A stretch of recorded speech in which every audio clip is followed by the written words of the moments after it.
a session it takes tremendous momentums, but it's not insurmountable.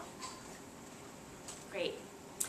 So it sounds like you all have a good sense, many of you have a good sense of why you should care. Obviously, having passion for something or seeing an issue that directly affects you, whether it's health or economic or some access issue, that can be a real driver of someone wanting to become an advocate. And there are many issues.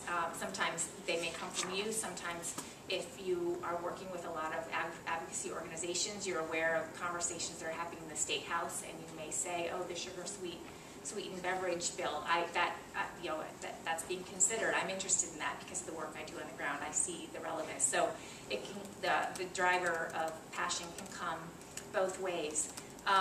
Also, many of the organizations that you work with are committed to doing policy work. It's in the mission. Organizations like the Foodbank have policy platforms, policy committees, which help set some direction or provide a footprint for their policy work, and then that translates into the work of the organization. And so you as staff or you as network partners can play a role in kind of that, helping the organization be better policy leaders within some of the issues. Some organizations have staff that are in the State House. I know John Sales is in there all the time, and other staff members, and other Hunger Free Vermont Faye's in there all the time. So there's a lot of presence in the State House, and they're constantly working together to leverage needs. And then, as I said, the other campaigns. So these are, I'm not going to go into the details, but some of the bills, there have been some bills that anti-hunger and anti-poverty organizations have been really involved in this year, and they range from livable wage bills such as the paid sick days bill, which was passed this year, to looking at oral health. Someone today said, you can't chew carrots if you have dental issues. So, there are lots of related issues to nutrition. Child care has been a big one because of the nutrition programs or access, or sometimes lack of access to nutrition programs within child care programs or after-school funding or after-school programs. So there's a lot of connections that allow you to build cross-sector collaborations and make your case stronger.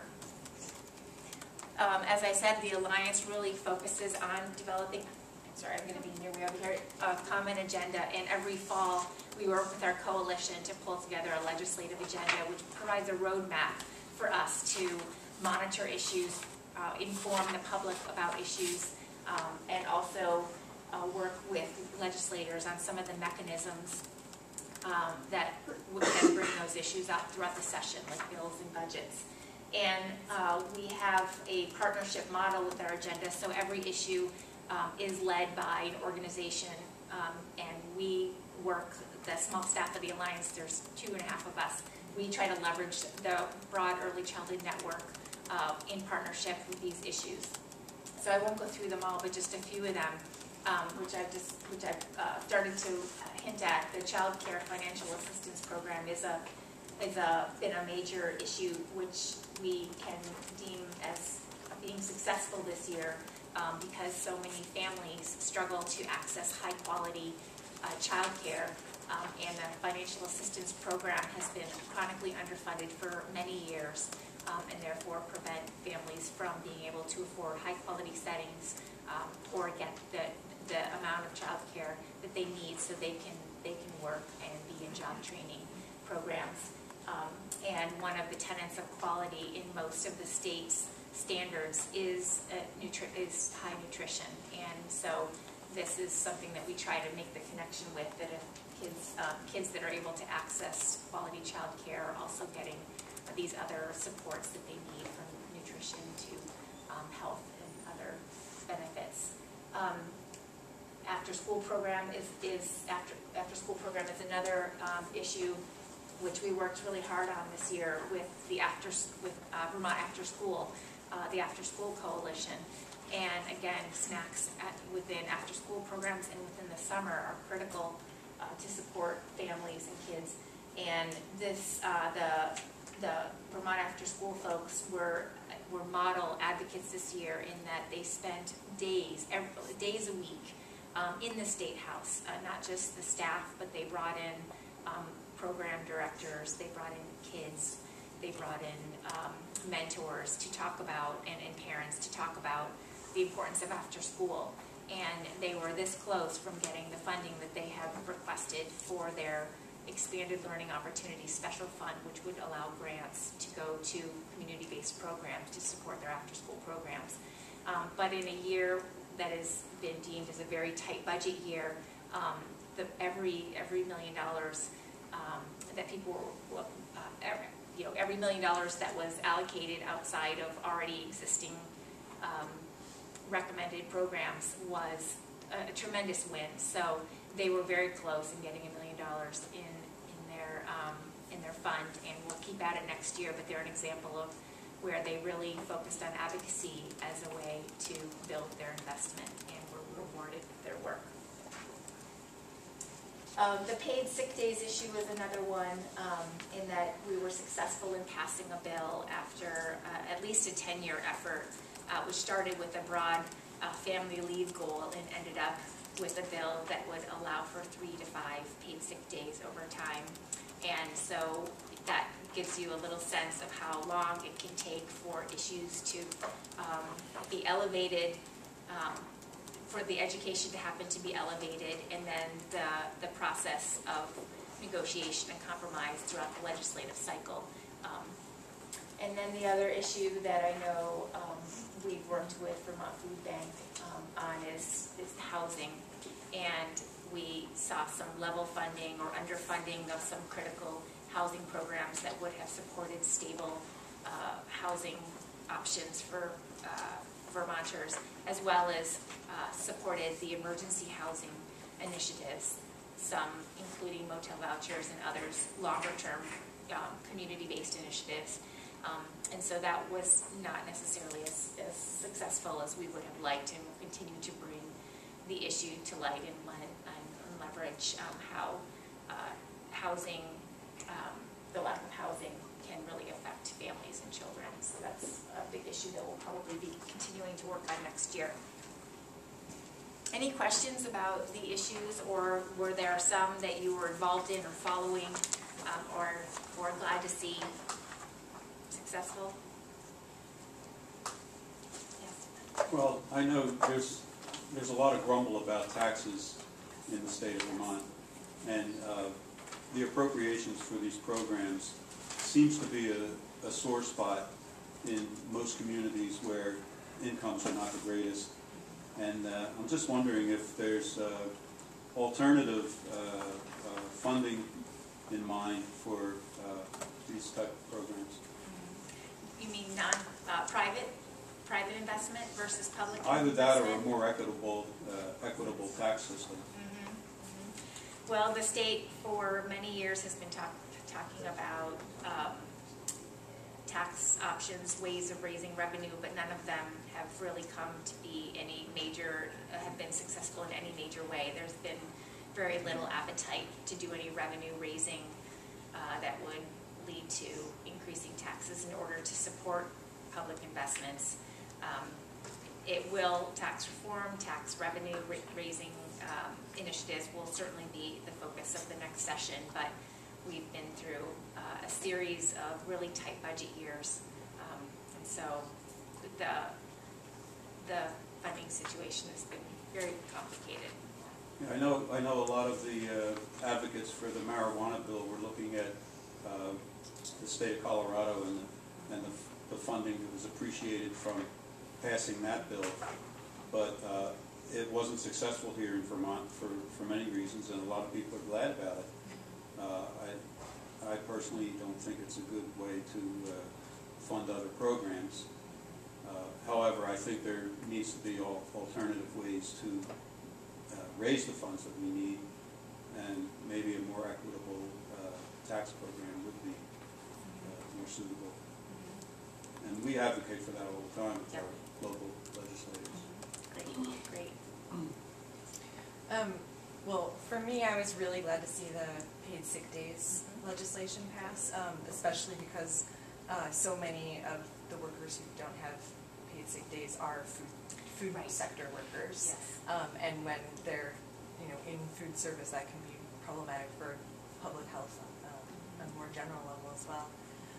But my question also is, as an alliance, how do you set an agenda when you have different parties coming to the table?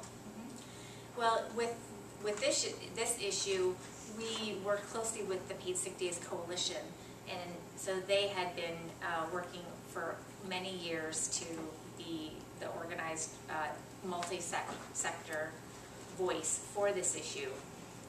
It still didn't include everyone, and there were other stakeholders that were very vocal during this process, and some of them were retailers, some of them were other business folks, and it did result in a lot of negotiations over the 2-year period, which resulted in a bill which wasn't ideal for the Paid Sick Days Coalition, but it was acceptable based on the goals. And it allowed for other groups to be comfortable enough to pass the legislation. So sometimes we work with established coalitions, and sometimes we facilitate the creation of mini coalitions, such as in the Child Care Financial Assistance Program. We worked with 5 organizations to develop a policy group, which has spent time identifying the ask and being able to respond to modifications of the proposal during the legislative process.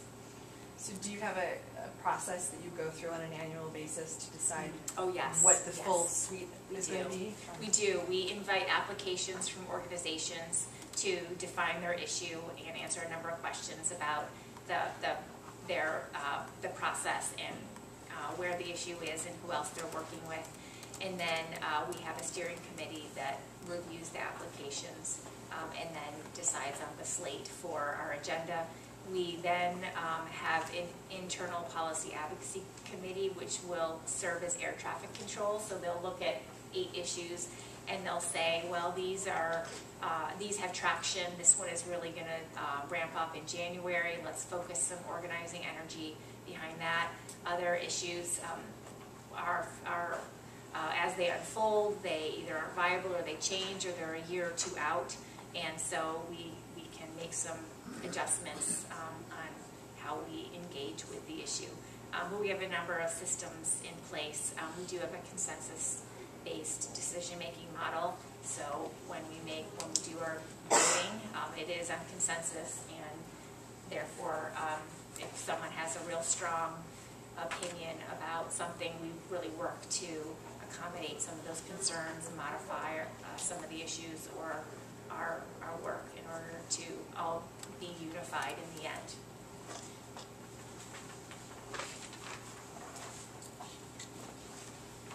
Okay, so why don't I move on to the policymaking process, which really is like Schoolhouse Rock. Maybe you all can go back in time, or maybe if you have young kids, maybe not so far back in time. Vermont's legislature is a very straightforward process. It is fairly simple, even though it can feel very complicated at times. An idea can be brought up by a citizen or a legislator in either the House or the Senate and be put into a bill and be introduced in either chamber. And then it goes through a process where it is reviewed by one of the policy committees, which will look at the content and perhaps make some tweaks, and in many cases make lots of tweaks in order to come up with a policy or a bill that they're comfortable with. Then they work with an appropriations committee to find funding for it.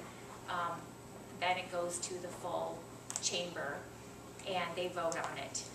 They vote on it 3 times, and this is a practice that harkens back to the 1800s when the legislature was a farmer-based population, and many of them had to accommodate their schedules back on the farm, and if so-and-so was called away and someone else was trying to ram something through, they wanted to make sure that the process was fair. So we have this series, this little quirk where we have to vote on bills 3 times. But once they're successful in one chamber, it goes to the other chamber and goes through the process all over again. It goes through the policy committees, and then it goes to the money committees, and then once passed, if it is identical to the other chamber, then it goes on to the governor for his signature. If there are differences beyond just a couple minor tweaking of language, then they both chambers have to convene what is called a conference committee, and they'll work out the differences. We just had a conference committee adjourned last night after passing the budget bill, and so that was a very complicated conversation with the two, the House and the Senate, both trying to work out the differences in the state budget for fiscal year 2017. So it's in those meetings that a lot of decisions are made, a lot of negotiations happen, and lots of things and it makes for a very fast-paced and interesting process. Our districts are really small in Vermont. We're lucky in that we have a citizen legislature and that we have tremendous access to our policymakers. Not only do they live in our community and often own the general store or still work the local farms or are on the planning commission, but they also are very open to hearing from their constituents when they're in the State House, and they do their work from January through early May. That's when they're immersed in the State House and the legislative process, but the rest of the year they're home, they're in their districts, and so Vermont is known for having a very open process. The other reason why legislators are so open to hearing from their community members is that they don't have any staff, so they really depend on you to inform them about the consequences of their decisions. We've had legislators call, when we were working to pass a universal pre-K bill, we had a legislator call a program in his district the night before the vote, and he wasn't sure where he was going to go, which direction he was going to vote, just to get advice on how this would impact this program and other programs in the community.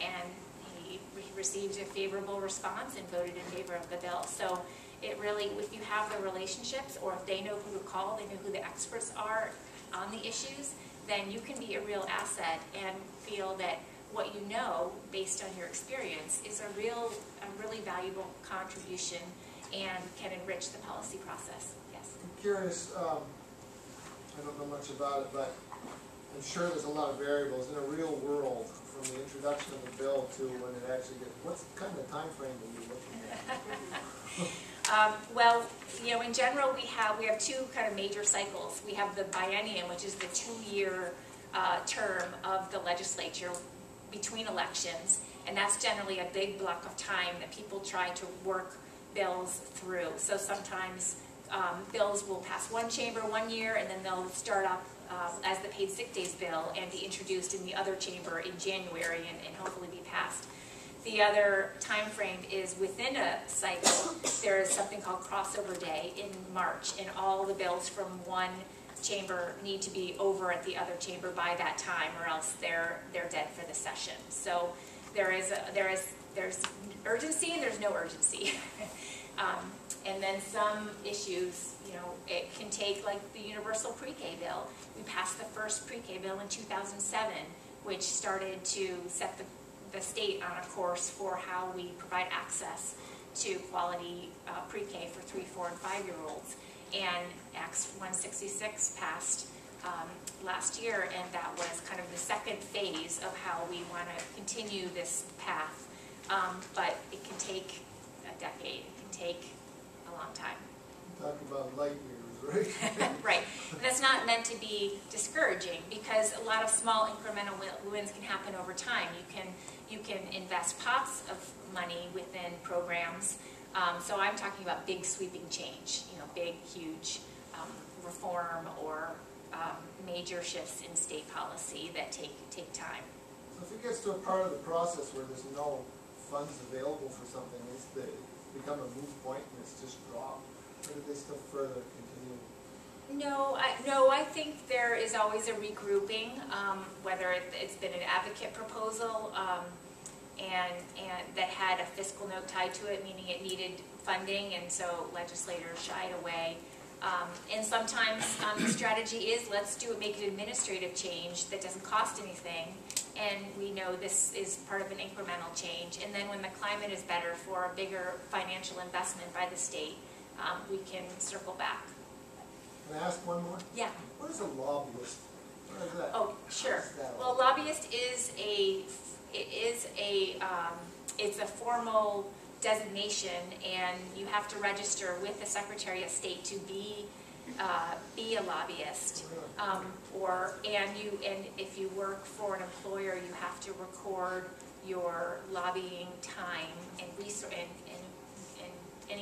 some other data as part of your work lobbying.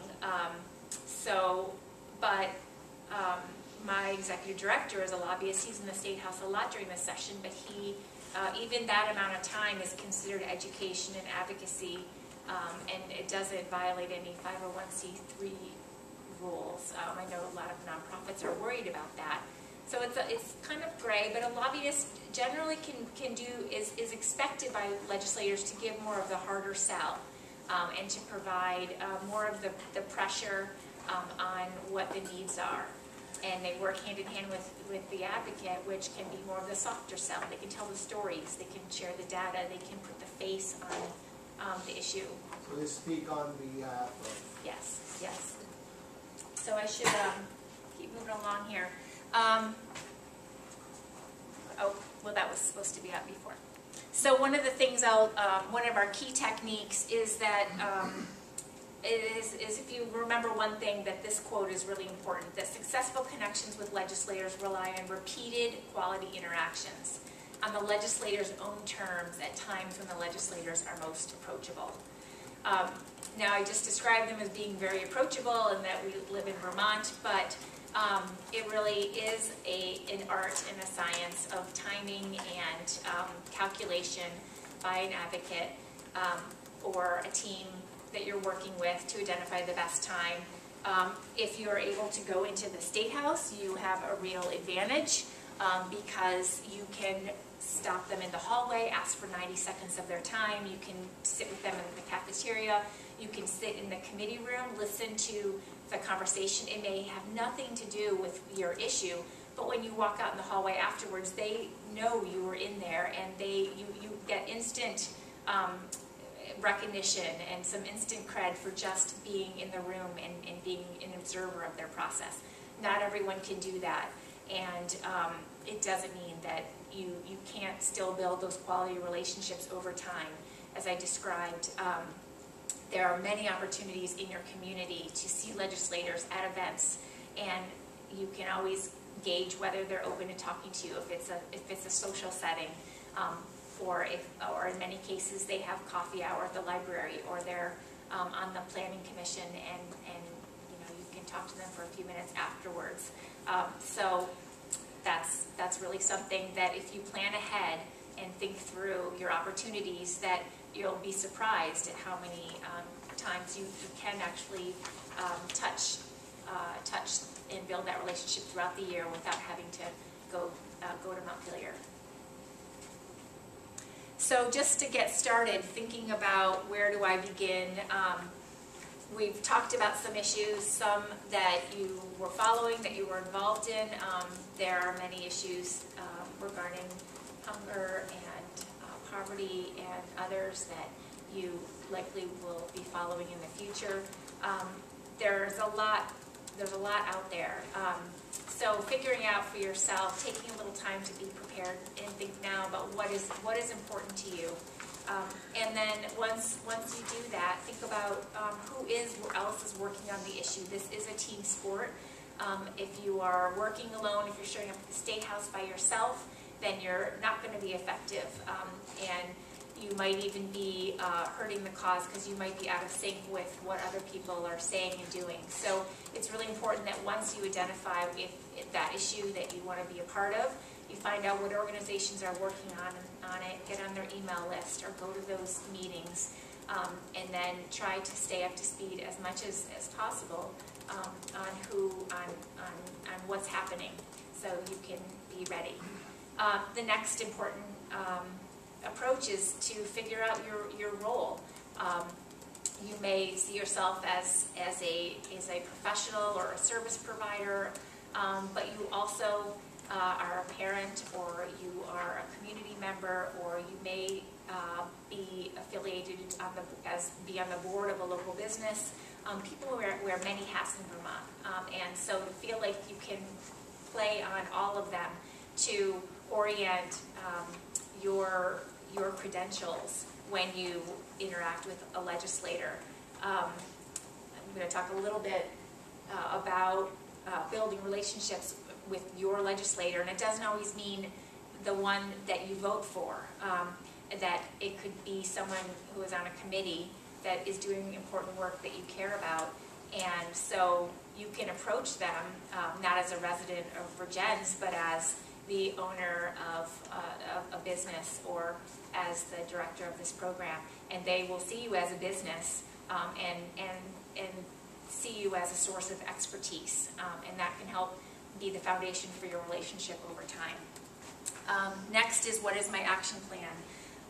There are a few tip sheets. We won't be able to get to them, but you can take them home and they can help you. There's one called a refrigerator sheet that, if you want to think about how you can water those relationships over the year, give yourself a chunk of time, give yourself a mini goal of 2 or 3 actions, and then just kind of pick away at it. You'll be surprised at how far you can go in Vermont just with a little bit of planning on how you can interact with the policy process. I'm moving on because I'm running out of time, but I wish we had a lot more time to hear more dialogue from folks. But this is another tool, and there is a handout in your sheet about the spectrum of engagement, and it is based on what I just described. That sometimes it is valuable to be a resident of wherever, when you talk to your legislator. They like to, many like to talk to their own constituents. They want to understand what's going on in their community. But sometimes you're stronger if you're seen as an advocate, and that is that relationship I was talking about, where you are seen as the expert of a particular policy process. And as I said before, legislators, they don't have staff who can write policy memos for them or research issues. They really rely on the local relationships. And so this doesn't happen overnight, and it doesn't happen with just a few phone calls or advocacy days under your belt. It takes a combination of interaction and relationship building over time to move from being fairly new to the process to feeling very comfortable and following the nuances of the issue in the legislature and being able to weigh in at the right time. Yes? Can you clarify what a policy day is? I see the reference to early childhood day. Yes, okay. So the Alliance has an annual advocacy day at the State House. I know there's a Child Nutrition Day. There are lots of days people or organizations tend to host to bring people to the State House. They are really inspiring days, and our day this year we brought 250 parents, professionals, providers to the State House. And sat with legislators, and were able to share stories and describe some of the issues on our policy agenda. It is an important opportunity to create visibility for your issue. Sometimes you'll go to the State House and you'll see a bunch of blue shirts, or you'll see a bunch of stickers, or lots of people are trying to raise awareness about the issues, and it is important.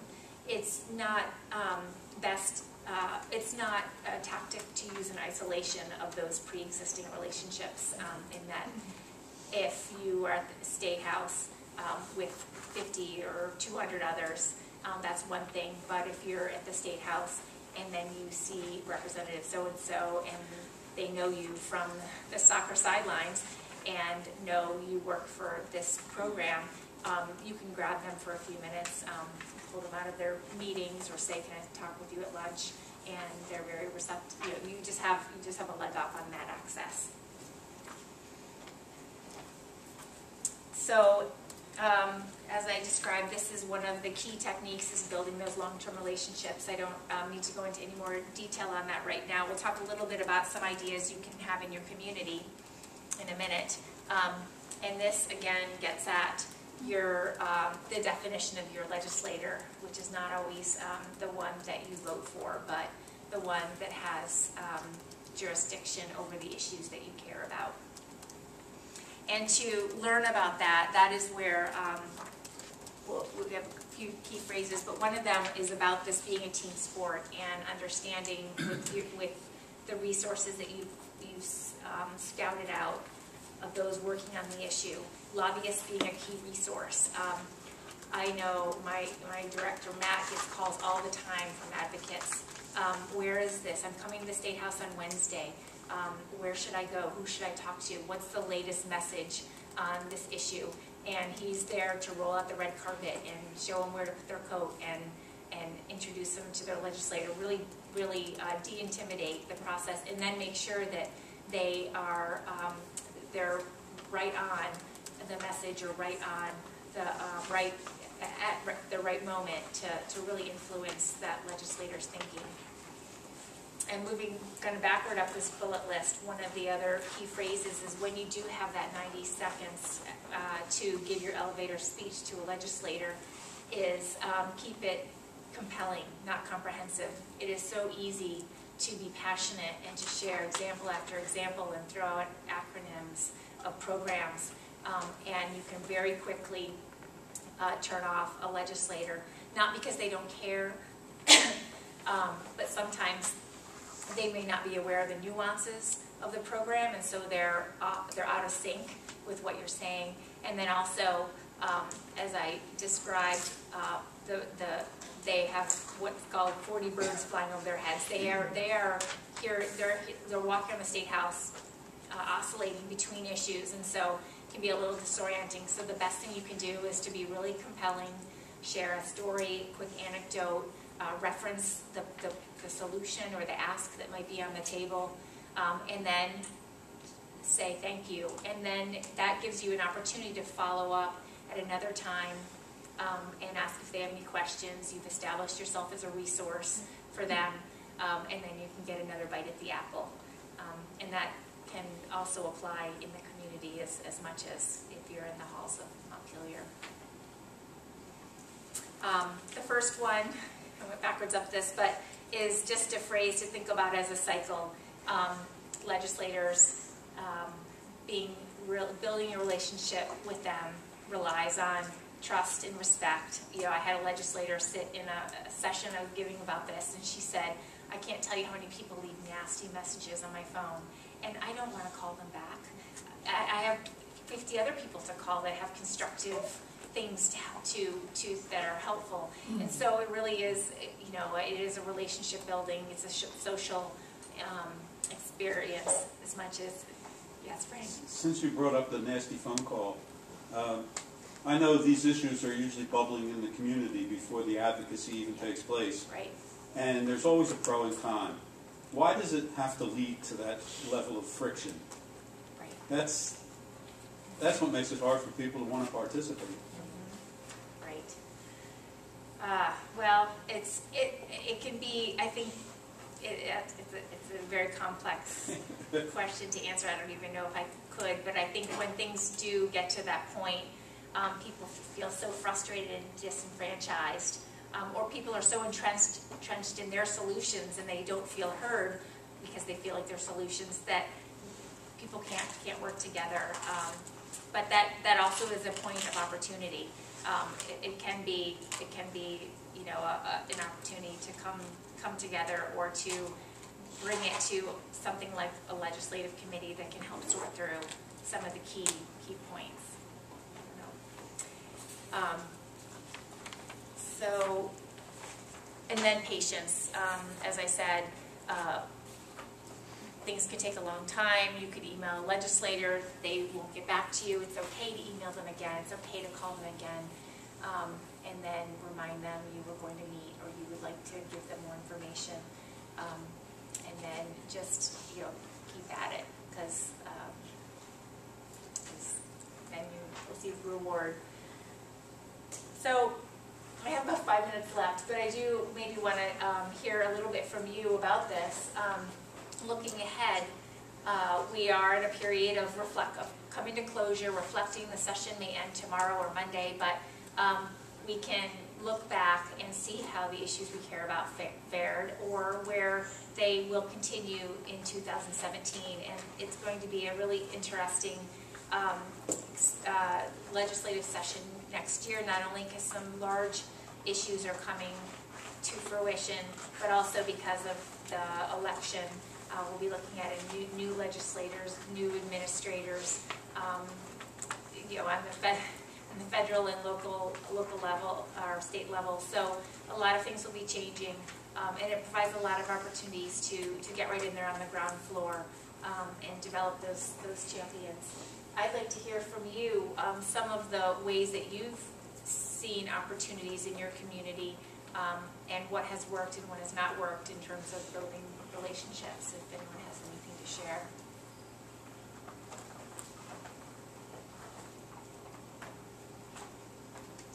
In the city that I work in, I know that our town manager and the chief of police have coffee at the same coffee shop, and it's not because they're having coffee, they're there to make themselves accessible to people who want to hear from them. So I just think that's a great way to find them out and just talk to them, bend their ear. Right. Start the conversation. Anyone else? Yeah, on town meeting day, our local legislators usually come to the town meeting and they give us a lot of clarification, and a good question and answer session usually ensues. And that's always good stuff for them. Yes. Has anyone talked to someone at a legislator at town meeting? Oh, yeah. Yeah.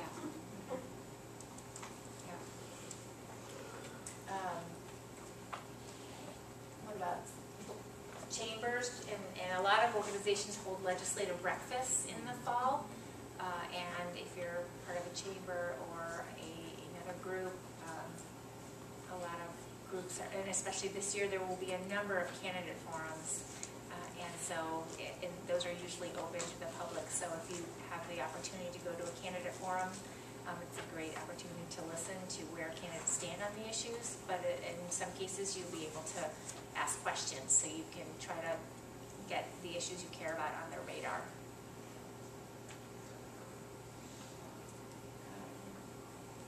Kind of ribbon cuttings and open houses. A lot of you are doing direct service. You're doing a lot of projects in the community. If you can think about a way to make an event out of some accomplishment or celebration and bring your legislators in, they can actually see the impact of the investments that we're making. We've done this a lot with child care programs. We've hosted tours to bring legislators in to read with the children, to hear from the staff what it's like, to hear from the parents about their experiences. And it really has opened their eyes to the field, the professionalism of the field, the need for quality and what that costs, to how we need to invest in that. And also, it's just opened a lot of doors. So I encourage you, if you can think through some celebration to shine the bright spots of your work as models, it really can help in the advocacy process later on, because they can visualize kind of how these decisions are rolling out in their community.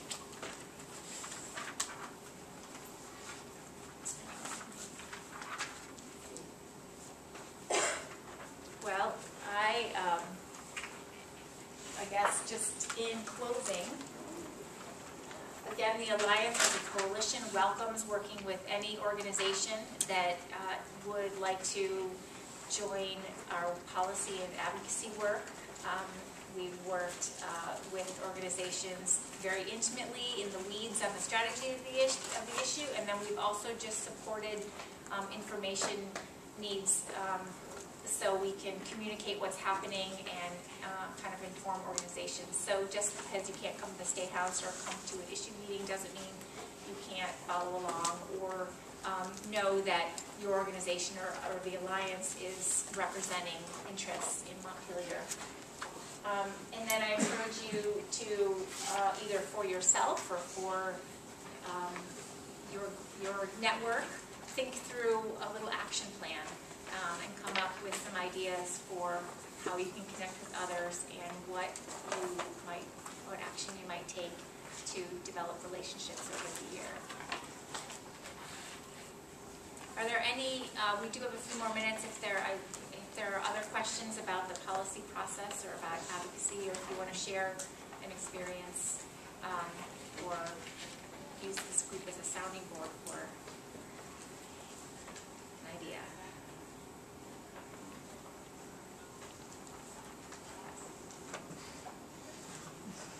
Or you want to get out in the sunshine? Oh wait, sorry, not yet. I'm a farmer, and I'm looking. I went to a planning commission to talk about a possible solar site on the farm. They aren't looking at it positively because it impacts their aesthetics.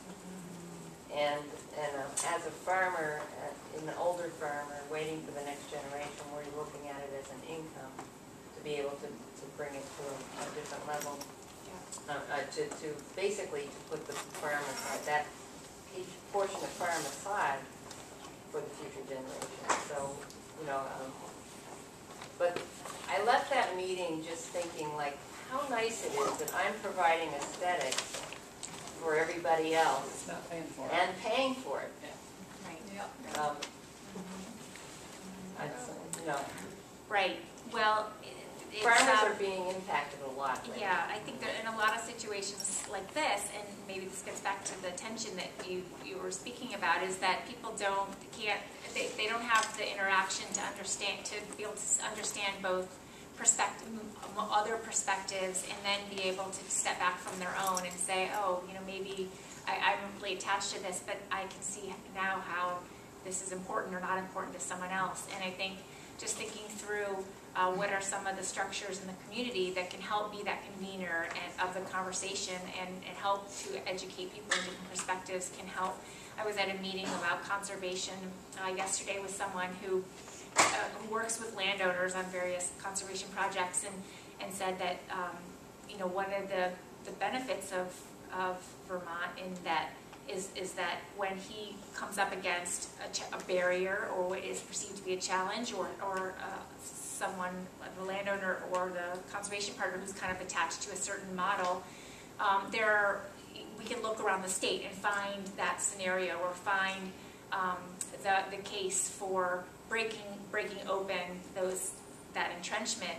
That there are a lot of models out there. There may be a lot of other people who have had that conversation that you had, and been able to move productively away from it. And so figuring out how can you tap other people who can help provide guidance or be a sounding board or share lessons learned in order for you to share new perspectives.